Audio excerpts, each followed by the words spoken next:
Hello friends, हम आज का न्यूज़ पेपर देख लेते हैं। That is 25 October 2016। First article ये रिलेटेड है अभी जो डेबिट कार्ड्स की प्रॉब्लम हुई है। 19 इंडियन बैंक्स के 32 लाख डेबिट कार्ड्स को या तो ब्लॉक किया गया है, उनको रिकॉल किया गया है। तो it is a wake up signal कि अब हमें जाग जाना चाहिए, बैंकिंग इंडस्ट्री को जाग जाना चाहिए। ये वेकअप सिग्नल है हमारे लिए इन फील्ड ऑफ साइबर सिक्योरिटी। तो इसमें बताया इन्होंने कि सारे जो 32 लाख डेबिट कार्ड्स हैं उनसे पैसा नहीं चुराया गया है, लेकिन उनका जो डाटा है वो एक्सेस किया गया, उनका डाटा चुराया गया है। और कुछ 641 ऐसे अकाउंट्स हैं, डेबिट कार्ड्स हैं, जिनसे करीब 1.3 करोड़ रुपए निकाले गए हैं। तो इसलिए ये जो जो भी सेंसिटिव डेबिट कार्ड्स हैं उनको वापस बुला लिया गया है या फिर कैंसिल कर दिया गया। तो ये हुआ कैसे कि लास्ट 6 मंथ से ये सब चल रहा था और अब जाके हमें पता लगा है। हुआ कैसे? तो इसमें इन्होंने कहा कि प्राइवेट बैंक्स जो हैं उनका डाटा उनके थ्रू पहुंचता है, डाटा अदर कंपनीज के पास। जो साइबर सेल्स हैं, साइबर क्राइम करने वाले लोग हैं, वो उनके थ्रू इजीली एक्सेस करते हैं पीएसयू बैंक्स के बजाय।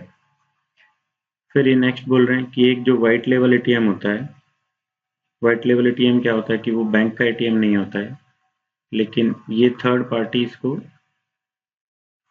मैनेज करती है। तो इन एटीएम्स के थ्रू भी ये जो डाटा लीक हुआ है डेबिट कार्ड्स का, ये यहाँ से भी लीक हुआ है। तो national payment corporation of India, ये कोऑर्डिनेटिंग एजेंसी है ये पेमेंट कॉरपोरेशन के मामले में। तो ये इन्वेस्टिगेशन, इस इंसिडेंट में इन्होंने इन्वेस्टिगेशन स्टार्ट की है।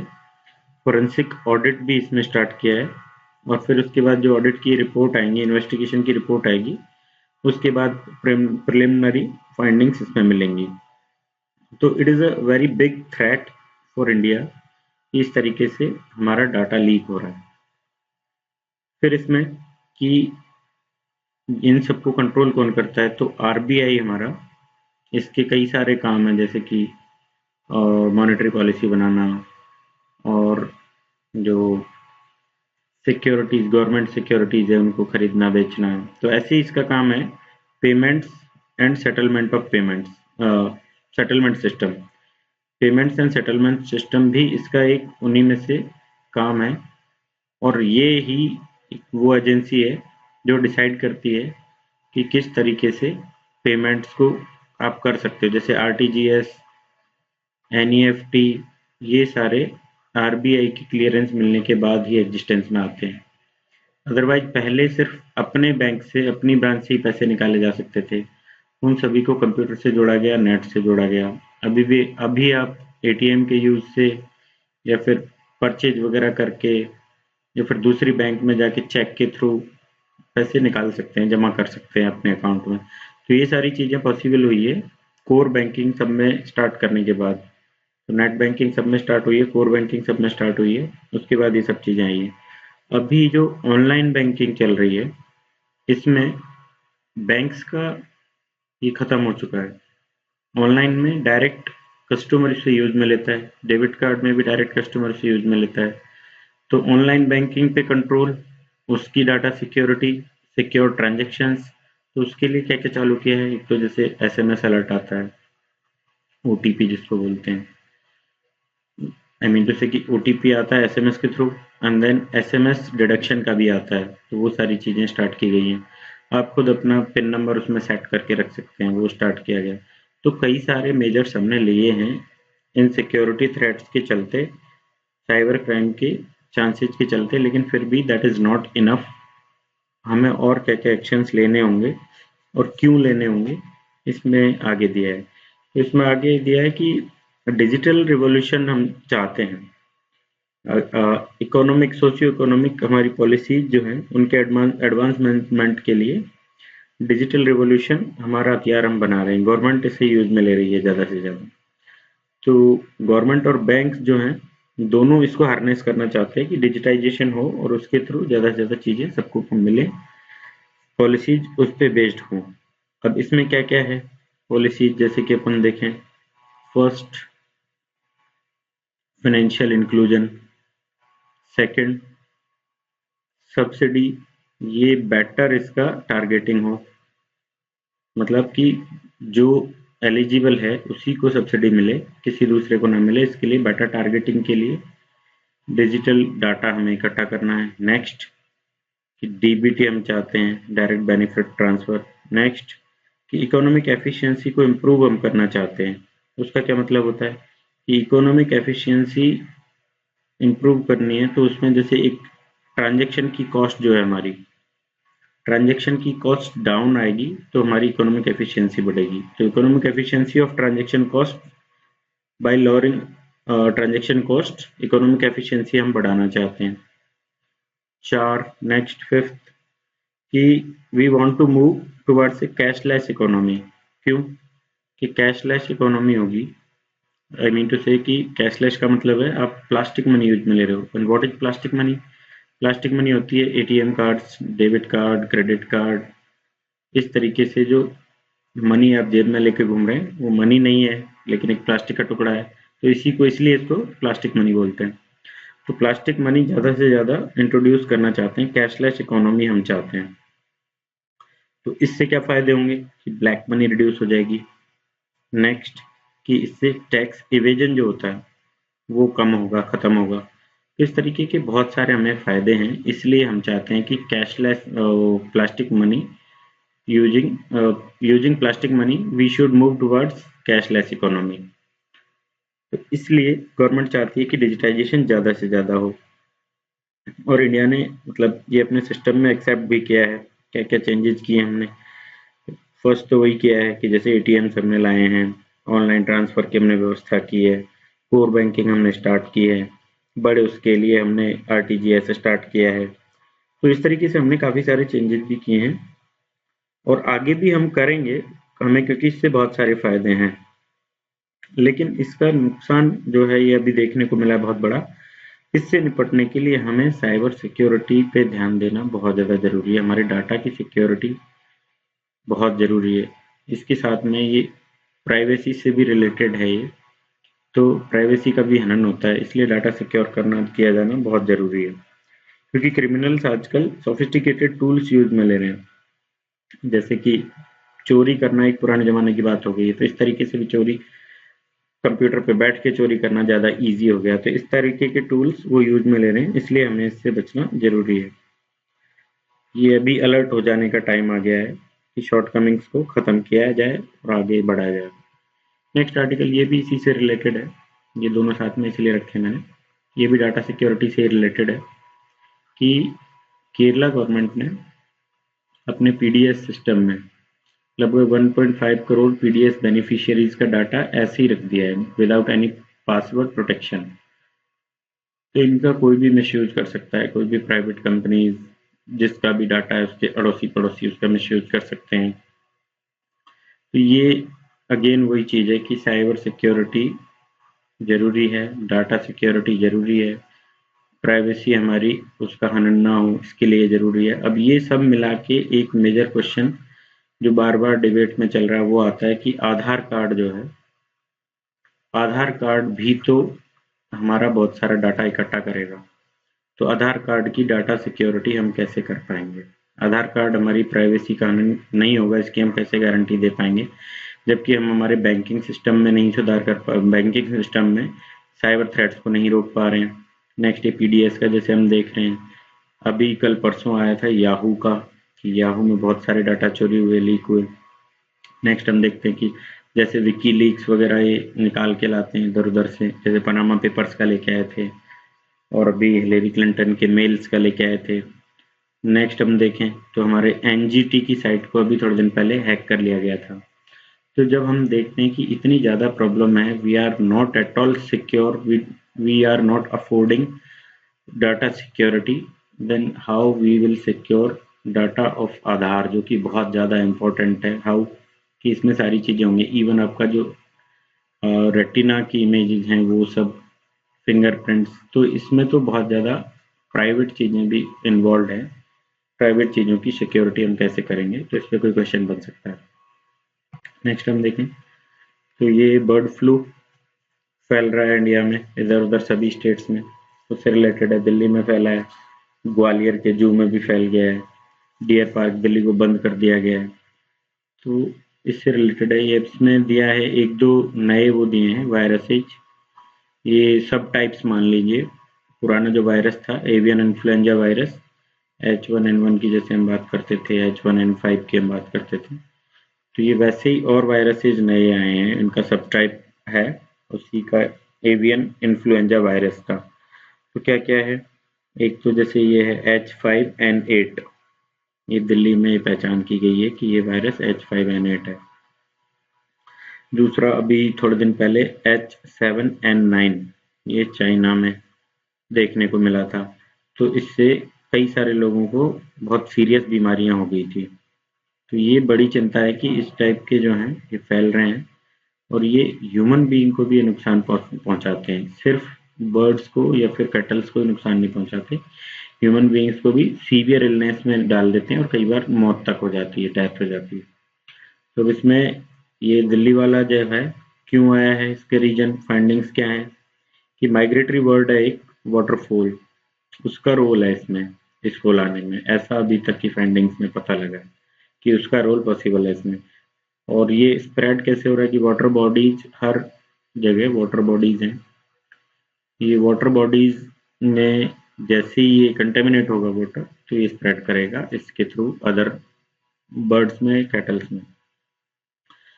सो why it is a concern for India कि इंडिया एक एग्रो बेस्ड कंट्री है, जिसमें बहुत ही एग्रो बेस्ड कंट्री है, जिसमें कि काफी लार्ज हमारा पोल्ट्री सेक्टर है।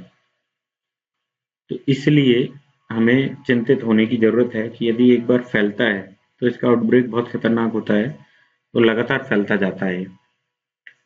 और अभी यदि हम नहीं, पहले से ही नहीं चेते, पहले से ही हम सावधान नहीं हुए, तो फिर हम इसे रोक पाने में हमें बहुत समस्या होगी, क्योंकि India largest number of kettles है इंडिया में ऑल ओवर द वर्ल्ड। तो यदि ये फैलने लग जाता है तो हमें बहुत प्रॉब्लम होगी इससे। तो early detection helps in launching containment measures, इसलिए हमें पहले से ही पता करना पड़ेगा कि कहाँ पे और कैसे ये फैल रहा है, उसकी जानकारी वीकली या मंथली बेसिस पे हमें पहले से मिलनी चाहिए। तो उसके लिए क्या करना होगा, उसके लिए स्टेट्स काम करेंगी, और उसके लिए हमने ऑलरेडी क्या किया है कि हमने एक एक्शन प्लान बनाया है, जो कि एनिमल हस्बेंड्री डिपार्टमेंट है सेंटर का, एनिमल हस्बेंड्री डिपार्टमेंट ये काम करता है इसमें, इसका ये एक्शन प्लान है।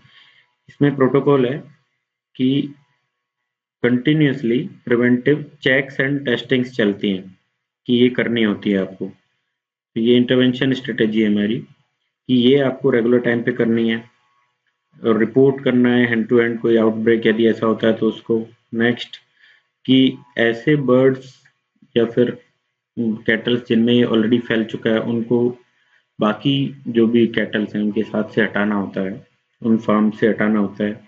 नेक्स्ट की कंपनसेशन दिया जाता है फार्मर्स को यदि कुछ ऐसा होता है। तो इस तरीके से हमारा जो एक्शन प्लान है that is implemented by animal husbandry department of the centre, that is already working, but that is enough और not enough, this is a question.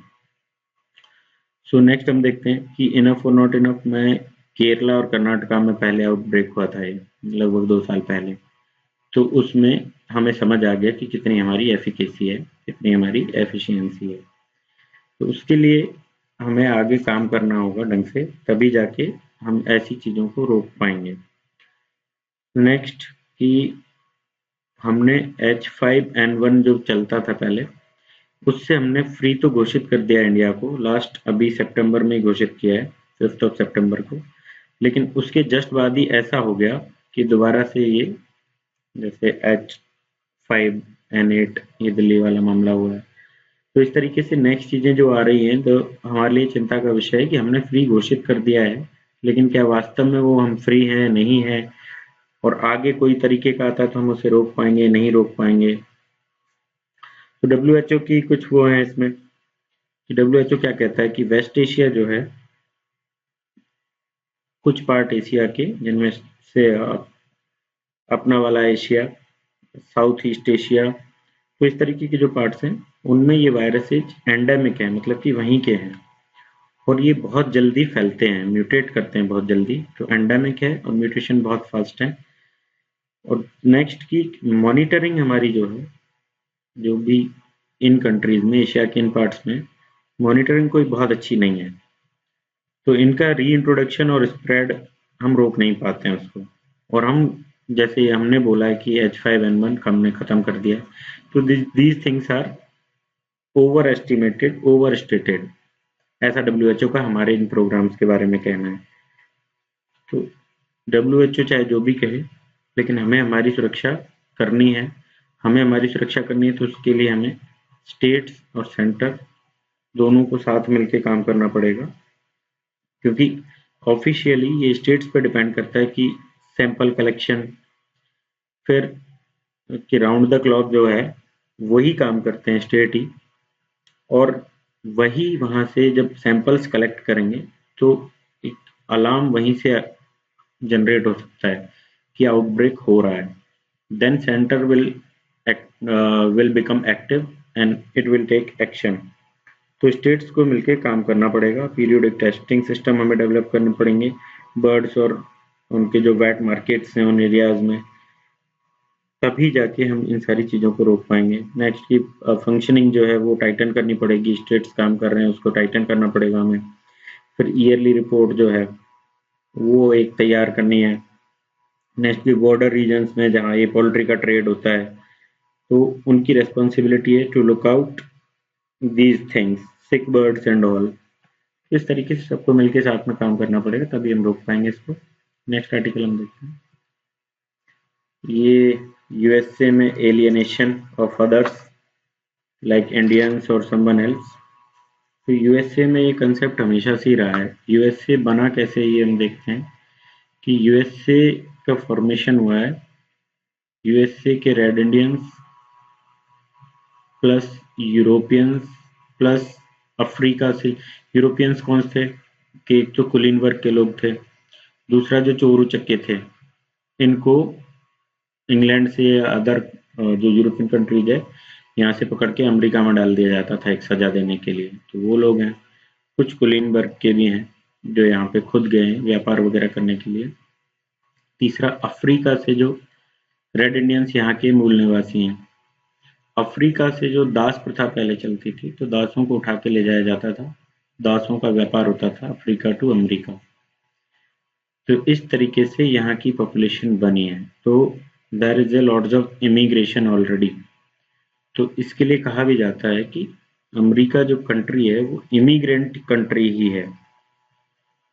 तो इसमें एलियनेशन की फिर बात क्या है, तो एलियनेशन इसमें ये है कि अभी, इनफैक्ट अभी क्या काफी पहले से ही स्टार्ट हो गया है, 1798 के आसपास से ही स्टार्ट हो गया है कि इनके दो एक्ट थे उस टाइम पे। एक तो एलियन और सेडिशन, ऐसे कुछ करके दो एक्ट्स बने थे इनके। तो तभी से ये स्टार्ट हो गया है कि बाहर के जो इमिग्रेंट्स आते हैं, तो एलियन वर्ड तभी से इनके जो डॉक्यूमेंट्स है, कॉन्स्टिट्यूशनल डॉक्यूमेंट्स या फिर अदर इनके जो लॉज हैं, उनमें तभी से इंट्रोड्यूस्ड है। और अभी कुछ दिन पहले इस वर्ड को न्यूयॉर्क टाइम्स ने यूज में लेना बंद कर दिया है, और न्यूयॉर्क टाइम्स ने एक आर्टिकल भी निकाला था इसको हटाने को लेके कि एलियन वर्ड हटाया जाए। तो एलियन वर्ड किन के लिए यूज में लेते हैं, तो नॉन सिटीजन्स ऑफ यूएसए, उनके लिए यूज में लिया जाता है। एलियन एंटरप्रेन्योर्स बोला जाता है, एलियन बाकी कोई भी स्टूडेंट हो या फिर और किसी भी काम के लिए वहां गए हो, जॉब करने के लिए गए हो, तो वो सब एलियन उनको बोला जाता है। तो अभी थोड़े दिन पहले प्रियंका चोपड़ा का भी एक इश्यू बना था। प्रियंका चोपड़ा ने एक टी शर्ट पहनी थी जिसपे लिखा था कि I am not an alien, और दो तीन चीजें और लिखी थी, and I am a traveller only, इस तरीके से लिखा था उसमें। I am not an alien, I am not a refugee, I am not a immigrant, I am just a traveller, इस टाइप से उसने एक टी शर्ट पहनी थी। ट्रेवलर, दो बाकी तीनों को काटा हुआ था और ट्रेवलर को छोड़ा हुआ था, बाकी तीनों को रेड लाइन से काटा हुआ था। तो ये काफी इश्यू बना था इस पे, और इसको कवर पेज पे आया था, एक मैगजीन है वहाँ की, उस पे। तो this type of things are going on right now. So why these things are going on. तो इसमें इन्होंने लिखा है कि डोनाल्ड ट्रंप ने 2 क्वेश्चंस किए थे अभी कैंपेन में कि who are we and who are our enemies, हम कौन है और हमारे एनिमीज कौन है। तो एक बोला जाता है कि अपने आप को डिफाइन करने के लिए बेस्ट तरीका क्या होता है। तो अपने आप को डिफाइन करने के लिए बेस्ट तरीका है कि define your enemies. If you are able to define your enemies then you can define yourself. तो इस तरीके से एक चीज है। नेक्स्ट इसमें कि ये हो रहा है, इज इट गुड और बैड, और इसमें सभी लोग पार्टिसिपेट कर रहे हैं नहीं कर रहे हैं। तो वो वाली चीजें तो देखते हैं हम कि अमेरिका एक डेमोक्रेटिक कंट्री है, इंडिविजुअल लिबर्टी, डेमोक्रेसी और रूल ऑफ लॉ, ये 3 चीजें यूएसए के बेसिक प्रिंसिपल्स हैं जिन पे कि यूएसए बना है। तो these are the basis of USA alliance with Europe after second world war also. तो रोनाल्ड रीगन ने 1982 में एक स्पीच दी थी। तो ये जो हैं ये फिर से रिवाइव हुए थे कि हाँ, अमेरिका की जो बेसिक नींव है वो डेमोक्रेसी, इंडिविजुअल लिबर्टी और रूल ऑफ लॉ पे बेस्ड है। और whoever comes to अमेरिका, हम उनका वेलकम करते हैं। They should work and participate in the prosperity of the country. देश को समृद्ध करने में सभी लोग आके पार्टिसिपेट करें, हमें कोई समस्या नहीं है। इसी तरह की चीज हिलेरी क्लिंटन ने भी बोली है कि हिलेरी क्लिंटन का कहना है कि सब आइए, सब साथ में रह के काम करिए और सब पार्टिसिपेट करिए। तो यही बेसिक अमेरिका है। अमेरिका को अमेरिका बनाया ही इन्हीं प्रिंसिपल्स ने है। तो जो इमिग्रेशन है वो फंडामेंटल है अमेरिका की ग्रेटनेस का। ये ड्रीम अमेरिका का एक देखा जाता है, उस ड्रीम पे भी, वो ड्रीम भी एक्चुअली बेस्ड है इमिग्रेशन पे कि immigration is easy in America and they treat you, if you work there in a positive way, then they treat you like their brothers only. So immigration America का character change नहीं कर रहा है, immigration America का character already है। इस तरीके से ओबामा ने बोला था। तो Obama, Hillary Clinton, Ronald Reagan, इस तरीके के जो डेमोक्रेट लोग हैं, all they are in favour of immigration. और इनफैक्ट जॉर्ज बुश ने भी पहले खोल दी थी बॉर्डर्स और इमिग्रेशन के लिए। लेकिन बाद में समस्या क्या हुई है? बाद में समस्या ये हुई है कि 3-4 चीजें जो अमेरिका के साथ घटित हुई हैं, वो प्रॉब्लम क्रिएट कर रही हैं अब दोबारा से इस आउटब्रेक में कि एलियंस को नहीं आने दिया जाए। एलियन जो वर्ड है वो फिर से बार बार बोला जाने लगा है। तो उसके रीजंस क्या हैं? एक तो वॉल स्ट्रीट जो हुआ था। वॉल स्ट्रीट क्यों हुआ था? कि मंदी के टाइम पे गरीब और गरीब होता गया, अमीर और अमीर होता गया, और ये जो जॉब्स इनकी बहुत सारी चली गई। इसका रीजन इन्होंने माना कि बाहर से जो लोग आ रहे हैं सस्ते में काम करते हैं, उनकी वजह से हमारी जॉब गई है। तो फर्स्ट वॉल स्ट्रीट, सेकंड 9/11, ये जब अटैक हुआ उसके बाद से अमेरिका में दोबारा ये बहुत तेजी से पसरने लग गया कि इनको इमिग्रेंट्स को ना आने दिया जाए। नेक्स्ट कि 2008 की जो मंदी है उसका सिर्फ वॉल स्ट्रीट वाला ही इफेक्ट नहीं रहा है, बाकी भी चीजों में उसका 2008 की मंदी का असर रहा है। बहुत सारे लोगों की जॉब गई है, बहुत सारी कंपनीज बंद हो गई हैं। नेक्स्ट कि अमेरिकन अफ्रीकन प्रेसिडेंट ओबामा जो बने, तो ओबामा का भी बराक हुसैन ओबामा पूरा नाम जैसे ये है, तो बराक ओबामा ही यूज में लिया जाता है, हुसैन नाम ही यूज में नहीं लिया जाता है। इवन इन व्हाइट हाउस के जो मेल्स वगैरह हैं या व्हाइट हाउस की जो बेसिक वेबसाइट्स हैं, उन पे भी हुसैन नाम यूज में नहीं लिया जाता है क्योंकि ये मुस्लिम उसको रिप्रेजेंट करता है। और जब इलेक्शन में चुने गए थे उस टाइम पे भी इनको काफी इस तरीके से प्रचारित किया गया था कि ये मुस्लिम है, तो ताकि ये ना जीत पाए। और इनके जो इलेक्ट होने के बाद से बहुत सारी यहाँ की जो वाइट लोगों के ग्रुप्स हैं वो डेवलप हो गए थे, एंटी मुस्लिम और एंटी इमिग्रेंट। तो इस टाइप के जो ग्रुप्स हैं वो काफी डेवलप हो गए थे। हालांकि सेकंड टाइम जब ये चुने गए थे तो फिर वो धीरे धीरे कम हो गए, लेकिन फिर भी ये काफी ज्यादा बढ़ गए थे। तो दिस ऑल शोज कि जैसे हुसैन वर्ड को यूज में नहीं लेते हैं, और बाकी जो ये सब आउटब्रेक्स हो रहे हैं, इधर उधर विरोध प्रदर्शन हो रहे हैं। और नेक्स्ट चीज की एक वेबसाइट है जिसपे कि आप अपनी जीनियोलॉजी को ढूंढ सकते हो, उसको ट्रैक कर सकते हो कि मेरी एंसेस्ट्री क्या है। तो ये अमेरिका में प्रेजेंटली सेकंड मोस्ट फेमस हो गई है, मतलब पॉर्न साइट्स के बाद सबसे ज्यादा इन्हें देखा जा रहा है। ये कंडीशन है, दैट मीन्स कि they want to know their community. ये इंडिविजुअल की खोज नहीं है एक्चुअली, ये उनकी कम्युनिटी की खोज की तरफ लोग चल रहे हैं, ये इंडिविजुअल आइडेंटिटी नहीं खोज रहे हैं। तो दिस शोज कि how the mentality is changing. दिमाग में ये चीज आना कि मैं किस कम्युनिटी से बिलोंग करता हूँ, ये अपने आप में बहुत बड़ी बात है, क्योंकि कम्युनिटी जैसी चीजें अमेरिका में प्रिवेल नहीं करती थी, लेकिन अभी इसको इतना ज्यादा खोजा जा रहा है। तो ये एक प्रॉब्लम है। अब ये ट्रंप ने ये बातें बोली है, दूसरी साइड हिलेरी क्लिंटन की हमने अभी बात की थोड़ी सी। तो हिलेरी क्लिंटन ने जैसे टेररिज्म के लिए भी हिलेरी क्लिंटन ने जिहादी टेररिज्म यूज में लिया, ना कि मुस्लिम टेररिज्म, जबकि ट्रंप बार बार ही मुस्लिम टेररिज्म वर्ड यूज में लेते हैं। तो ट्रंप रिपब्लिकन है, ट्रंप की जो स्पीच थी नवंबर 8 will be the independence day, इस तरीके की बात उन्होंने की थी कि 8 नवंबर जो इलेक्शन का रिजल्ट आएगा, इलेक्शन होगा, तो वो इंडिपेंडेंस डे होगा अमेरिका के लिए। इंडिपेंडेंस डे फ्रॉम हु, कौन, मतलब कौन लोग जिनसे कि इंडिपेंडेंस इनको मिलेगी।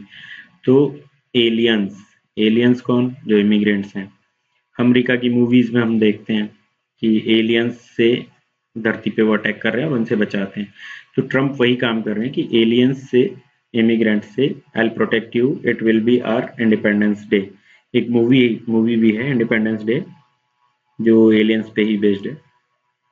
तो कौन विनर होगा, क्या चीज होंगी, वो एक अलग चीज है, लेकिन फिर भी ये प्रॉब्लम जो जनरेट हो रही है, ये ओवरऑल इसका पूरे वर्ल्ड पे असर पड़ता है, क्योंकि अमेरिका एक वर्ल्ड लीडर है, और वर्ल्ड लीडर कंट्री में इस तरह की चीजें चलना कि एलियनेशन, इमिग्रेंट्स को एलियन बोलना, इमिग्रेंट्स को भगाने की कोशिश करना, किसी को भी आप अकोमोडेट नहीं कर रहे हो, तो how globalisation will further go ahead, ये बहुत बड़ा क्वेश्चन है। हमने ग्लोबलाइजेशन की बढ़ चढ़ के बात की, एलपीजी की हमने बढ़ चढ़ के बात की, और जो लीडर था इस मामले में वो खुद अब बैक कर रहा है। तो it will be a problem for all over the world. Next article हम देख, ये आर्टिकल म्यांमार से रिलेटेड है, म्यांमार और हमारे रिलेशन पे बेस्ड है। प्रेसिडेंट तिन क्याओ ये और आंग सान सू की दोनों पिछले एक महीने में इंडिया आ चुके हैं। तो इट शोज कि इंडिया म्यांमार रिलेशंस जो हैं वो मजबूत हो रहे हैं। अब इंडिया म्यांमार रिलेशंस के अच्छे होने के लिए, या अब कहा जाए कि इंडिया म्यांमार के साथ हमारे अच्छे संबंध क्यों होने चाहिए, इसकी हमें क्या जरूरत है, तो हम देखते हैं म्यांमार की म्यांमार की सिचुएशन देखते हैं कि ये एक तरफ चाइना, दूसरी तरफ साउथ ईस्ट एशिया, एशियाई जो कंट्रीज हैं वो Asian countries. Next south Asia की जो कंट्रीज हैं, इंडिया, बांग्लादेश, नेपाल, भूटान, श्रीलंका, ब्ला ब्ला। तो ये सारी कंट्रीज का एक इंटरसेक्शन है यहाँ पे। तो इंडिया चाइना रिलेशन हो, आसिया सार्क चाइना रिलेशन हो, इंडिया का एक्ट ईस्ट पॉलिसी हो, आसियान और सार्क का हो मिलन हो, बिम्स्टेक हो, इन सभी के लिए जरूरी है म्यांमार के साथ अच्छे रिलेशन होना। तो म्यांमार हमारे लिए काफी इम्पोर्टेंट हो जाता है, इसकी एक जो भूस्थैतिक इसकी स्थिति है उसकी वजह से। फिर हम देखते हैं कि म्यांमार के साथ हमारे और क्या क्या रिलेशंस हैं। तो एक्ट ईस्ट पॉलिसी हमारी, एक्ट ईस्ट पॉलिसी तभी वर्क कर पाएगी जब म्यांमार के साथ अच्छे रिलेशंस हो। नेक्स्ट नॉर्थ ईस्ट की जो हमारी प्रॉब्लम्स हैं उनमें म्यांमार में जाके ये जो अलगाववादी ग्रुप हैं, या फिर यहाँ के जो टेररिस्ट इनको नहीं बोलते हैं, इनको इंसर्जेंट्स बोलते हैं। तो ये लोग म्यांमार में जाके ऑपरेट करते हैं, जैसे NSCN खापलांग है, आइजेक मुवैया और खापलांग दो हैं। तो एक खापलांग म्यांमार से ही पूरा पूरा ऑपरेट करता है। तो नॉर्थ ईस्ट के में शांति बनाए रखने के लिए नेक्स्ट BCIM कॉरिडोर की हमने बार बार बात की है, या फिर कलादान प्रोजेक्ट की हम बात करें, या फिर हम इंडिया म्यांमार थाईलैंड इस हाईवे की बात करें, तो इस तरीके से इंडिया म्यांमार रिलेशंस का अच्छा होना बहुत ज़रूरी है एक्ट ईस्ट पॉलिसी के सक्सेसफुल होने के लिए, नॉर्थ ईस्ट के डेवलपमेंट के लिए, और हमारा आसियान के साथ रिलेशंस अच्छे रहें, आसियान के साथ हमारा ट्रेड इजीली हो पाए। तो इंडिया म्यांमार थाईलैंड यदि ये बन जाता है, कंप्लीट हो जाता है, तो इससे ट्रेड इजी हो जाएगा, फास्ट हो जाएगा और सस्ता हो जाएगा। तो इसलिए हमारे रिलेशंस इनके साथ बहुत ज़्यादा अच्छे हों, ये ज़रूरी है। फिर इसमें इन्होंने कुछ कंडीशंस दी हैं म्यांमार की, कि म्यांमार में प्रेजेंटली NLD की गवर्नमेंट है। तो NLD की गवर्नमेंट आने से पहले वहाँ पे आर्मी की शासन था, जो जनरल थे आर्मी के वो शासन करते थे। तो अभी भी लेकिन सिविलियन गवर्नमेंट पूरी तरह से आर्मी को कंट्रोल नहीं करती है। तो आर्मी जब कंट्रोल में नहीं है, दैट मीन्स कि they are working with civilian governments, army and civilian government both are working together. इसमें आर्मी के अंडर क्या क्या चीज़ें हैं, एक तो home affairs, border security and defence, ये तीनों चीज़ें काफ़ी इंपॉर्टेंट होती हैं और तीनों आर्मी के अंडर है, बाकी सिविलियन गवर्नमेंट। तो ये साथ में चल रहे हैं, साथ में काम कर रहे हैं। नेक्स्ट कि 2008 में जो कॉन्स्टिट्यूशन बना है उसके हिसाब से गवर्नमेंट काम तो कर रही है दोनों साथ में मिलके, लेकिन उसमें रिफॉर्म्स बहुत ज़्यादा ज़रूरी है, तभी डेमोक्रेसी और फेडरलिज्म प्रॉपर तरीके से यहाँ पे आ पाएंगे।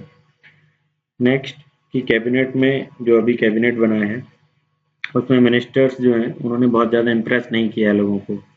तो ये भी एक प्रॉब्लम है कि जब यहाँ की जो सिविलियन गवर्नमेंट है वो लोगों के साथ नहीं जुड़ पाएगी, उनके लिए काम नहीं कर पाएगी, तो स्टेबिलिटी यहाँ की थोड़ा मुश्किल हो जाएगा और आर्मी का दोबारा से वहाँ पे शासन आ जाए इसकी भी पॉसिबिलिटी बनी रहती है। तो डेमोक्रेसी लाइफ चेंज करेगी लोगों की, इस तरीके की आशा थी लोगों को, लेकिन वो भी एक बहुत जल्दी होने वाला काम नहीं है, उसमें भी टाइम लगता है। तो वो भी इनकी आशा धूमिल हो रही है, क्योंकि डेमोक्रेसी 2 दिन में सब कुछ बदल देगी ऐसा नहीं होता है। तो ये चीज़ें भी उनमें ख़त्म हो रही हैं, तो लोगों का पेशेंस ख़त्म हो रहा है। नेक्स्ट कि अभी जो गवर्नमेंट है उसकी फर्स्ट प्रायोरिटी है पीस बनाए रखना, तो they are working towards that, but बाकी डेवलपमेंट और इकोनॉमिक ग्रोथ ये सब चीज़ें सेकेंडरी हो गई हैं, फर्स्ट प्रायोरिटी ये है। तो ये सब सेकेंडरी होते ही लोगों का विश्वास और कम होने लग जाएगा। तो इस तरीके से और कुछ प्रॉब्लम्स और हैं, जैसे कि रखीन स्टेट की प्रॉब्लम है, मुस्लिम बुद्ध का आपस का लड़ाई झगड़ा और रोहिंग्या वाला मामला है। तो ये सब चीज़ें हैं जिनकी वजह से अभी भी गवर्नमेंट में बहुत ज़्यादा लोगों को विश्वास नहीं है और कुछ चेंजेज होने की संभावनाएं हैं। ये इन्होंने म्यांमार की कंडीशन बताई है। तो उस सिचुएशन में इंडिया को किस तरीके से काम करना है। और नेक्स्ट उसमें एक और चीज़ है कि चाइना जब हमारे सामने ऑलरेडी म्यांमार के साथ अच्छे संबंध बनाए बैठा है, उस केस में हमें उसके साथ काम करना है और उस केस में हमारी पॉलिसी को लेके चलना है। चाइना का जैसे इनके साथ ऑलरेडी एक कम्प्रहेंसिव स्ट्रेटेजिक पार्टनरशिप है, इंडिया की अभी तक इनके साथ कोई स्ट्रेटेजिक पार्टनरशिप नहीं है। चाइनीज कंपनी यहाँ पे जैसे डैम बना रही हैं, एक कंपनी डैम बना रही है, उस पे एक कमेटी बिठाई गई है, हालांकि ये कोई माइलस्टोन डैम है, इस पे एक कमेटी बिठाई गई है, इस प्रोजेक्ट को रोकना है, आगे चलाना है। तो ये ठीक है, इसकी रिपोर्ट नवंबर में आएगी, जो भी रिपोर्ट आती है इस कमीशन की वो एक अलग इशू है, लेकिन और अदर जो नए प्रोजेक्ट्स हैं उनमें भी चाइना काम कर रहा है। तो it is an issue for India, India's concern. तो इन सारी कंडीशंस के चलते हुए इंडिया को उनके साथ क्या करना चाहिए, तो इंडिया को उनके साथ स्ट्रेटेजिक पार्टनरशिप डेवलप करनी चाहिए, जबकि आंग सान सू की और तिन क्या दोनों इंडिया आ चुके हैं, तो उस मामले में इंडिया को आगे बढ़ के और इनके साथ स्ट्रेटेजिक पार्टनरशिप की तरफ चलना चाहिए। वो नेक्स्ट की इनके साथ हमें एक annual meet first strategic partnership, second एक एनुअल मीट इनके साथ डिजाइन की जाए, इंस्टीट्यूशनल रिलेशंस डेवलप किए जाएं। What is institutional relations? कि इंस्टीट्यूशंस जब बन जाते हैं तो रिलेशंस लगातार चलते रहते हैं, अदरवाइज जो पॉलिटिकल हमारे विजिट्स होती हैं, जैसे नेता इधर उधर जाते हैं तभी कुछ बातें हो पाती हैं, बाकी और टाइम पे फॉरेन पॉलिसी जो है ठंडे बस्ते में चली जाती है। तो उसके लिए इंस्टीट्यूशनल रिलेशंस डेवलप किए जाते हैं। इंस्टीट्यूशन जब बन जाएंगी तो वो स्लोली अपने लेवल पे काम करते रहते हैं और फिर विजिट्स के साथ वो ज़्यादा बड़े काम भी कर पाते हैं। तो एनुअल समिट की ज़रूरत है, इंस्टीट्यूशनल रिलेशंस की ज़रूरत है, तो ये सब हमें करना होगा। प्राइम मिनिस्टर हमारे मोदी जी इस फील्ड में भी काम कर रहे हैं और इन्होंने कहा भी है कि इंडिया की तरफ एक सेंसिटिविटी की नीड है।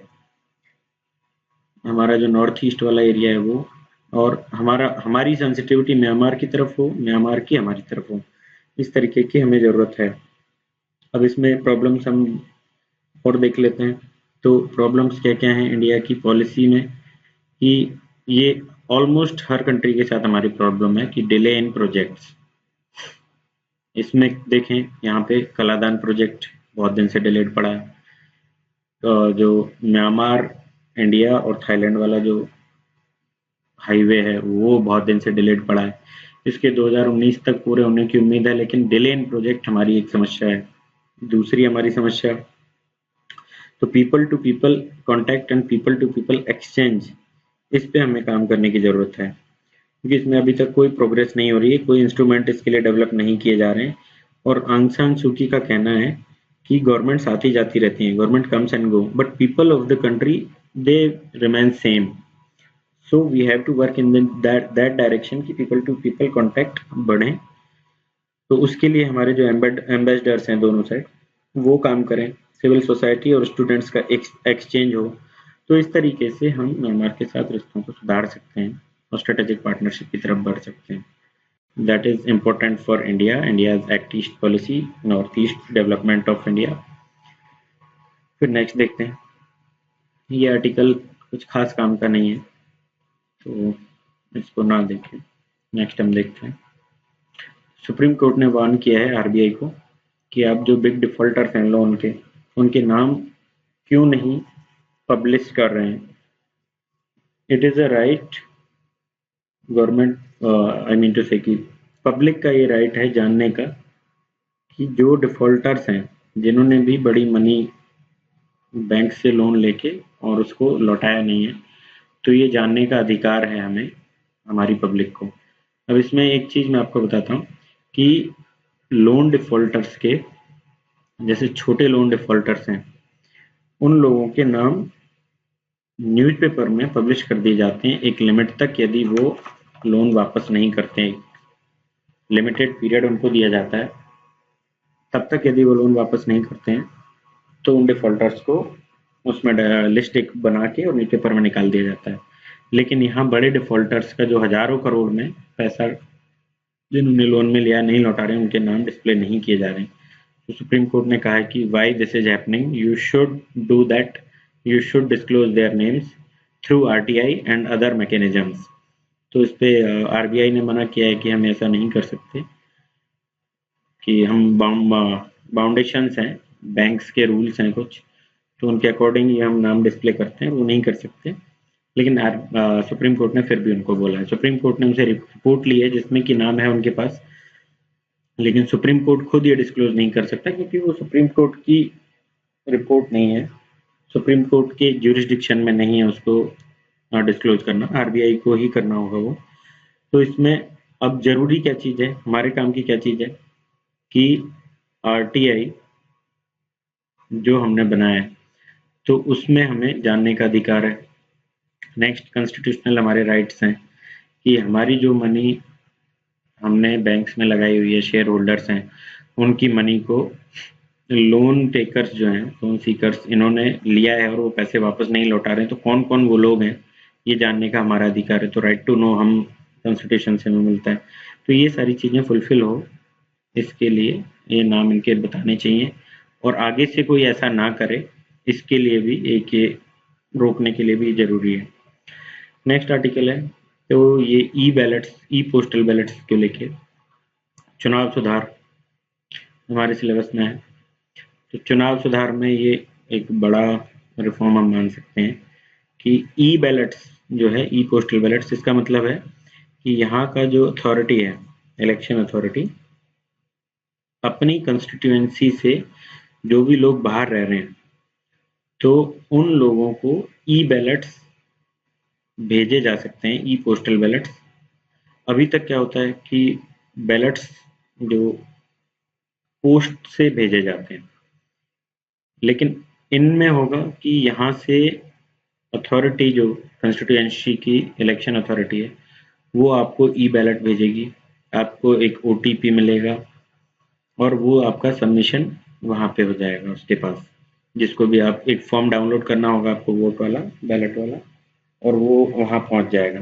तो ये लास्ट टाइम के इलेक्शंस के लिए बोल रहे हैं कि लगभग 10 लाख लोगों ने इसका इस्तेमाल किया है और आगे इसका इस्तेमाल और बढ़ेगा यदि ये जैसे ई बैलेट यूज में लोग लेंगे तो, क्योंकि ये इजी रहेगा लोगों के लिए। पोस्टल बैलेट थोड़ा मुश्किल होता है और पोस्टल बैलेट में टाइम भी लगता है, वो पहुंच ही नहीं पाता है कई बार तो, जबकि इलेक्शन के रिजल्ट भी घोषित हो जाते हैं। तो उन सारी समस्याओं से निजात मिलेगी, ये डेमोक्रेसी को हमारी को मजबूत करेगा। इलेक्शन रिफॉर्म्स वाला पार्ट है, उसमें ये फोल्डर पॉइंट्स में आप लिख सकते हैं। नेक्स्ट हम देखते हैं, ये anti Vietnam war activist Tom Hayden USA के हैं। तो 1960s के डिकेड में वियतनाम वॉर्स हुए थे, यूएसए वर्सेज वियतनाम।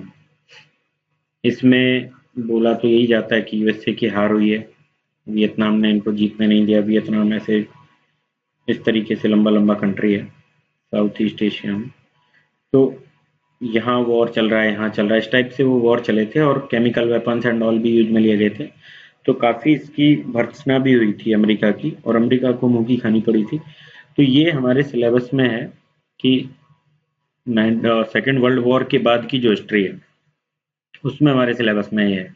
एक तो जो कॉलोनाइजेशन हुआ था और देन डीकॉलोनाइजेशन और कोल्ड वॉर एरा, ये सारा हमारे सिलेबस में है। तो वियतनाम वॉर्स हो सकता है वर्ल्ड हिस्ट्री में पूछे जाएं।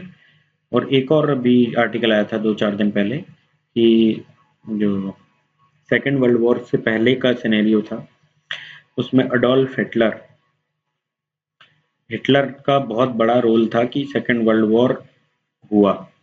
तो हिटलर के घर को तोड़ा जा रहा है ऑस्ट्रिया से। तो ये और आर्टिकल था उसमें, मैं उस दिन डालना भूल गया था गलती से, बाद में पढ़ा था मैंने। तो ये दोनों चीजें वर्ल्ड हिस्ट्री में कहीं पूछी जा सकती हैं, लाइक कि वियतनाम वॉर से रिलेटेड और सेकंड जो बीच वाला एरा था। हालांकि लास्ट ईयर ही क्वेश्चन आया है कि जर्मनी को ही ज्यादा उसके लिए जिम्मेदार ठहराया गया था सेकेंड वर्ल्ड वॉर के, उससे रिलेटेड क्वेश्चन आया भी है, लेकिन फिर भी कोई हिटलर से रिलेटेड, नाजिज्म उससे रिलेटेड कोई क्वेश्चन आ सकता है। नेक्स्ट हम देखते हैं, तो ये ऑलरेडी हम कई बार देख चुके हैं, लेकिन अभी जब हमारे पीएम ने भी बोली है ये बात कि ट्रिपल तलाक is ruining lives of Muslim woman, तो ये और इम्पोर्टेंट हमारे लिए हो जाता है कि पीएम भी बोल रहे हैं, बाकी लोग भी बोल रहे हैं, सुप्रीम कोर्ट भी बोल रहा है। तो ये क्वेश्चन इस तरीके से हमारे लिए इम्पोर्टेंट हो जाता है, ट्रिपल तलाक से रिलेटेड कोई क्वेश्चन बन सकता है। तो इसमें क्या है कि वुमन सप्रेशन है, जेंडर डिस्क्रिमिनेशन है, तो इस तरीके की चीज़ें हैं। इधर फिर ये हाजी अली की दरगाह में सुप्रीम कोर्ट का जो फैसला आया था उसको मान लिया और एंट्री अलाउ कर दी है। तो ये सब चीज़ें कहाँ जा रही है, यूसीसी की तरफ, यूनिफॉर्म सिविल कोड।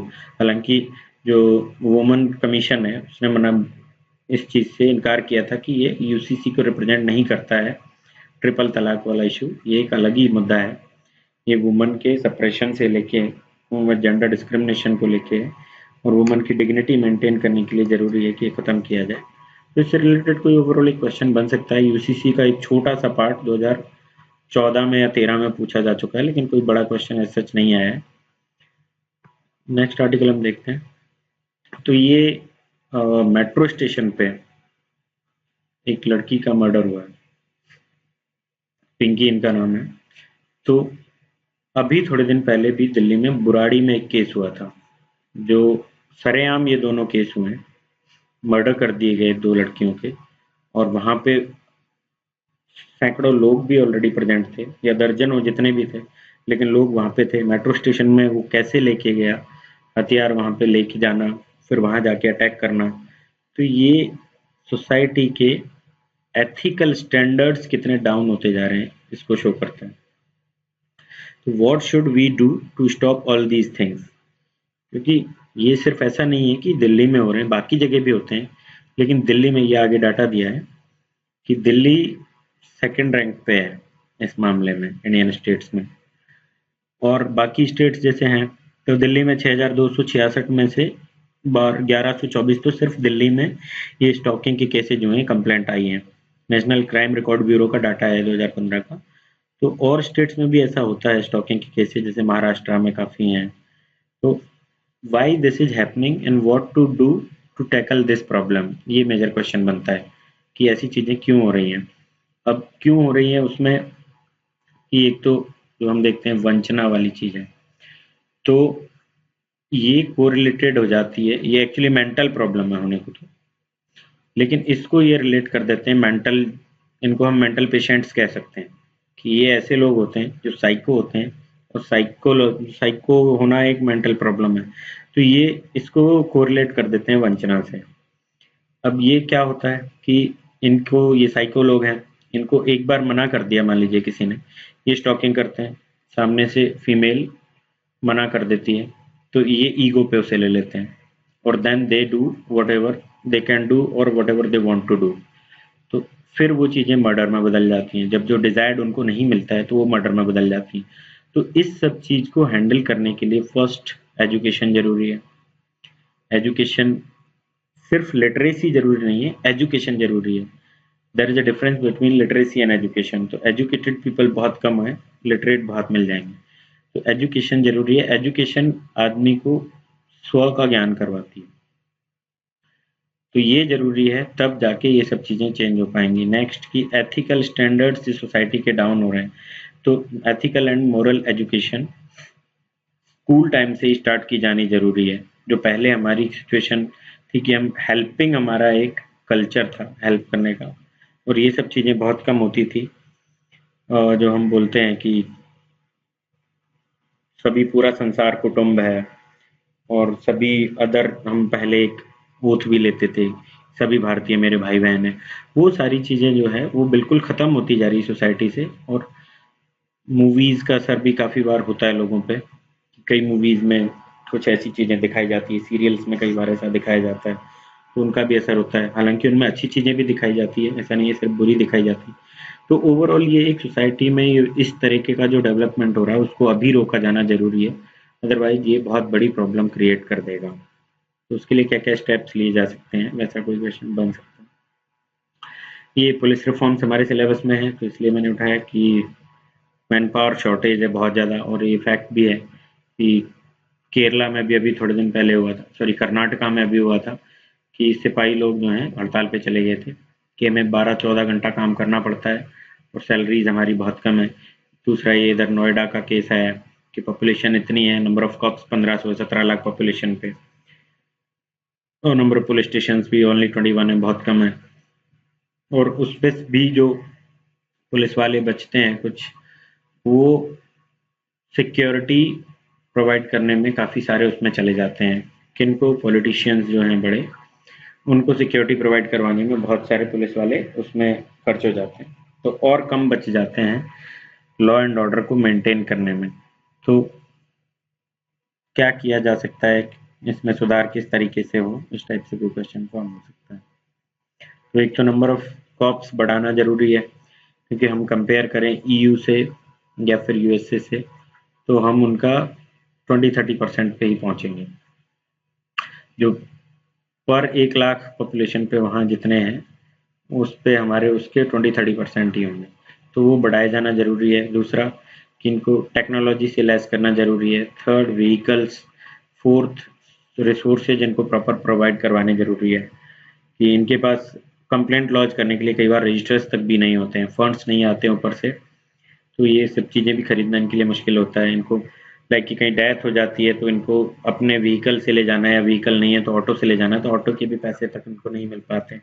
तो ऐसी सिचुएशंस हैं, उनको सुधारना जरूरी है, तभी लॉ एंड ऑर्डर सुधारा जा सकता है। पुलिस रिफॉर्म्स हमारे लिए इम्पोर्टेंट है, हमारे सिलेबस में भी है। नेक्स्ट हम देखते हैं, ये हम ऑलरेडी देख चुके हैं, ये मैंने बस फोल्डर पॉइंट के लिए उठाया कि हाई कोर्ट ने नॉन बेलेबल वारंट जारी किया है यूनिटेक के बॉसेज के खिलाफ। तो रीरा हम पूरा देख चुके हैं। रियल एस्टेट जो बिल है, एक्ट बन चुका है। तो रियल एस्टेट से रिलेटेड जो एक्ट है, अथॉरिटी जो बन रही है, वो हम पूरा देख चुके हैं। आप 2-3 दिन पहले के न्यूज़पेपर में उसे रेफर कर सकते हैं। नेक्स्ट आर्टिकल, ये आर्टिकल एक तो इंटरनल सिक्योरिटी इसमें इसके लिए हमारे लिए इम्पोर्टेंट है। नेक्स्ट कि जो रीइंटीग्रेशन हुआ है स्टेट्स का, तो ये रीइंटीग्रेशन ऑफ स्टेट्स हमारे सिलेबस में जो आफ्टर इंडिपेंडेंस हमें पढ़ना पड़ता है फर्स्ट पेपर में, तो ये तो इंटरनल सिक्योरिटी शायद थर्ड पेपर में है और ये फर्स्ट पेपर में है, तो दोनों के लिए हमारे लिए इम्पोर्टेंट है। तो इसमें बोडोलैंड, असम में बोडोलैंड एक एरिया है, बोडो जनजाति जहाँ पे रहती है, तो इनका काफी दिनों से इनका विरोध चल रहा है और 2 बार इनके साथ अकॉर्ड साइन भी किए जा चुके हैं। एक तो ये ट्राइपेट्रिएट अकॉर्ड इसको बोलते हैं, ट्राइपार्टाइट अकॉर्ड। तो ये अकॉर्ड फर्स्ट साइन किया गया था 1993 में एंड सेकंड साइन किया गया था 2003 में। इन अकॉर्ड के हिसाब से यहाँ पे बोडो टेरिटोरियल काउंसिल बनाई गई थी ऑन अक्टूबर 3rd। तो ये बोडो टेरिटोरियल काउंसिल जो है ये बनाई गई थी, ये अभी तक यहाँ का जो एडमिनिस्ट्रेशन है वो संभालती है। लेकिन अब जो यहाँ की ABSU है, all Bodo students union, ABSU, इसने पहले हाईवेज को रोका, फिर इसने अभी रेल को रोका है। वेस्ट बंगाल में, असम में रेल को इन्होंने रोका है। वाई? कि उन्हें अलग से स्टेट्स की डिमांड की है, अलग से स्टेट उन्हें बनाना, स्टेट चाहिए उन्हें। सिर्फ इस तरीके की जो बोडो टेरिटोरियल काउंसिल है उससे काम नहीं चलेगा कि एडमिनिस्ट्रेशन भले हम उसका देख रहे हैं लेकिन फिर भी रिसोर्सेज हमें पूरे नहीं मिल पाते हैं, और असम गवर्नमेंट में क्योंकि हमारा पार्टिसिपेशन कम है तो हमारे साथ डिस्क्रिमिनेशन होता है, उसके लिए हमें स्टेट चाहिए। हमारी कम्युनिटी, हमारी जो ट्राइब है उसको तभी जाके पूरा फायदा मिल पाएगा, हमारे रिसोर्सेज को हम ही यूज में ले पाएंगे। तो उस तरीके से इन्होंने किया है। तो ये हमारे लिए इम्पोर्टेंट बन जाता है कि एक तो रीइंटीग्रेशन ऑफ स्टेट्स, ये जो ट्राइपार्टाइट जो अकॉर्ड साइन हुए हैं वो, और फिर इंटरनल सिक्योरिटी के मामले में भी ये हमारे लिए इम्पोर्टेंट हो जाता है। इसको फिर इसमें चीज़ें क्या हुई है कि एक तो इलेक्शन जो हुआ है उसमें बीजेपी ने प्रॉमिस किया था 2014 के इलेक्शन में, लोकसभा इलेक्शन में, और 2016 के जो यहाँ का असेंबली इलेक्शन हुआ था इसमें, कि आपको अलग से स्टेट बनाया जाएगा बोडोलैंड। इसमें अभी कोई प्रोग्रेस नहीं हो रही थी, तो इसलिए इन्होंने ये अभी दंगे जो स्टार्ट हुए हैं इसलिए विरोध प्रदर्शन और ट्रेन को रोकना। नेक्स्ट, ओके, आज के लिए इतने इंपॉर्टेंट आर्टिकल्स हैं। So thank you very much for listening.